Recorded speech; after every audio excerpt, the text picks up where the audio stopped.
Good morning, students. Today we are going to discuss the very first poem which has been prescribed into the syllabus of B.C.A. semester 2nd of Punjab University, Chandigarh. So, the title of the poem is All for Love, and it has been written by the famous poet Lord Byron. So let's discuss it. Students, this is the image of the poet Lord Byron.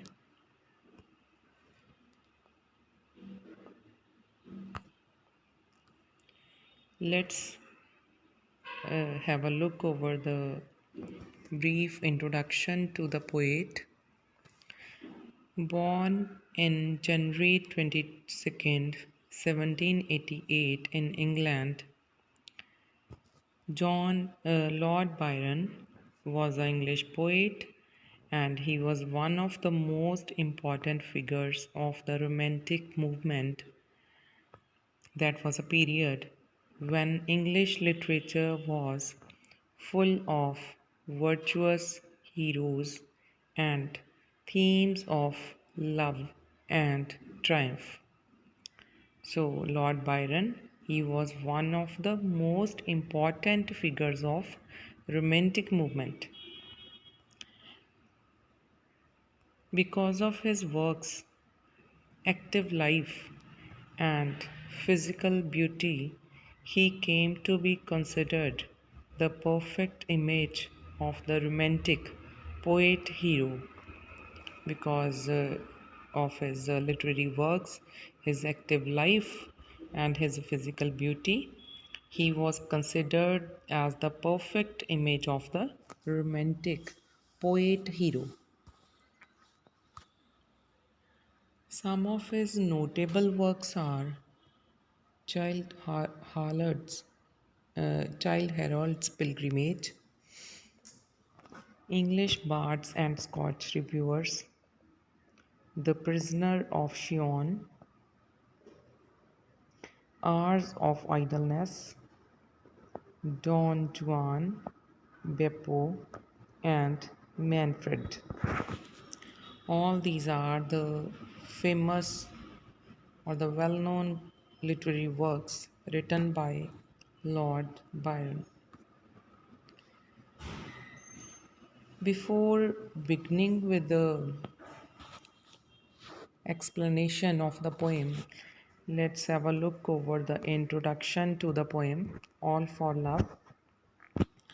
This is a narrative poem which recounts how the days of our youth are the best and sublime, but they are fleeting as well because we get older, things eventually change.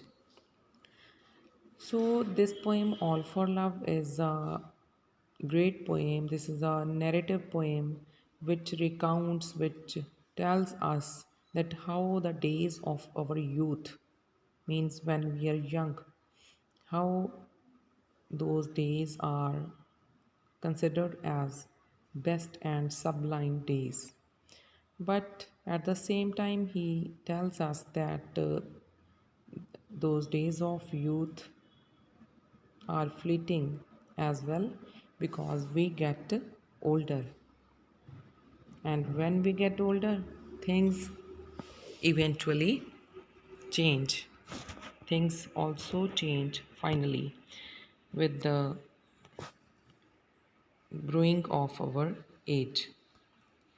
The narrator of the poem just ever took delight in the lords he got for his marvelous deeds, because he craved to gain the love and consideration of a specific female, not on the grounds that he wanted to hear people commending him. In the poem, the narrator of the poem, he took delight. Delight means happiness. He took delight, he took happiness in the Lord's. Lauds. Lords. Lords means praise, appreciation. Means when his beloved appreciates him or praises him, he becomes happy. At last, he feels that he is glorious in light of the fact that he picked up her love. So, at last, in the poem, he feels that he is glorious, that his life is full of glory because he has picked up the love of his beloved. So, he finds happiness in the appreciation uh, by his beloved. So, this is the introduction to the poem. Let us now discuss the poem. This is the first stanza, students. First stanza of All for Love. Oh, talk not to me of a name great in story.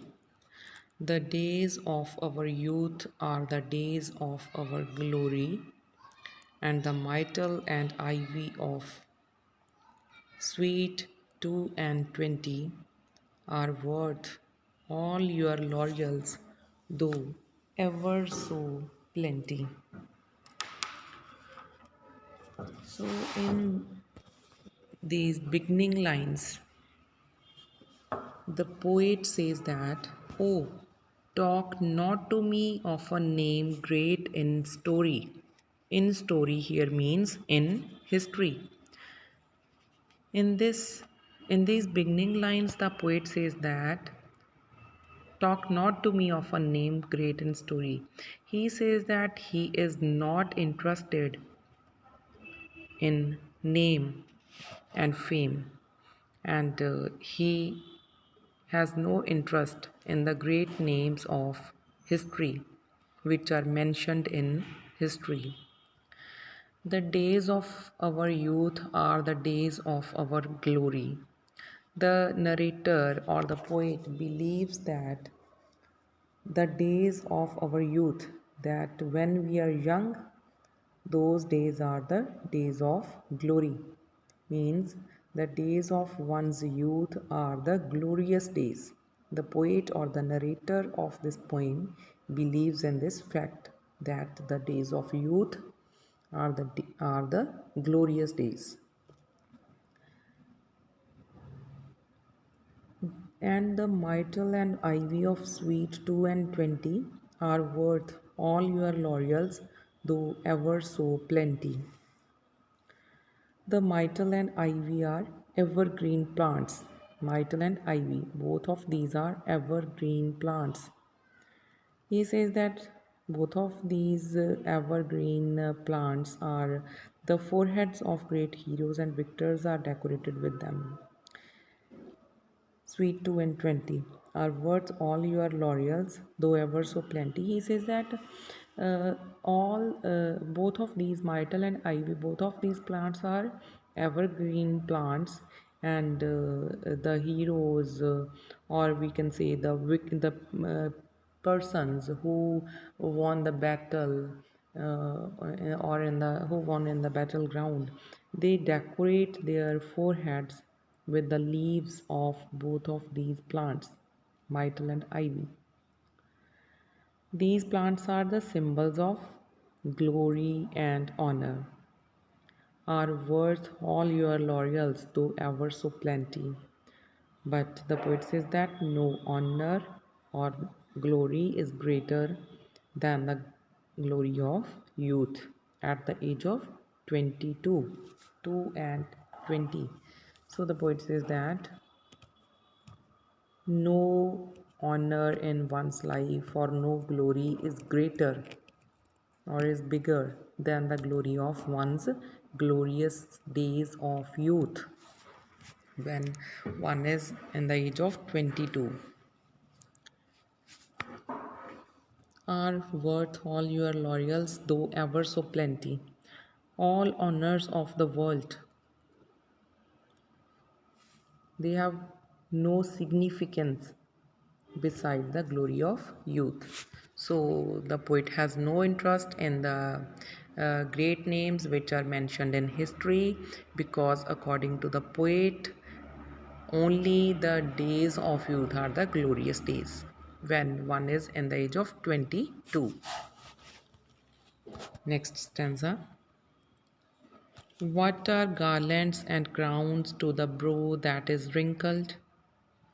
Its but as a dead flower with May dew besprinkled. Then away with all such from the head that is hoary. What care I for the wreaths that can only give glory? What are garlands and crowns to the brow that is wrinkled? Garlands and crowns. In in this stanza, the poet Lord Byron says that garlands means har made of flowers. They're the garlands and crowns. Crown means taj to the brow that is wrinkled. In this stanza, the poet says that garlands and crowns of glory and honor, they give no satisfaction to the old people because they are in their old age. Their faces are covered with the wrinkles of old age. It's but as a dead flower with May dew be sprinkled.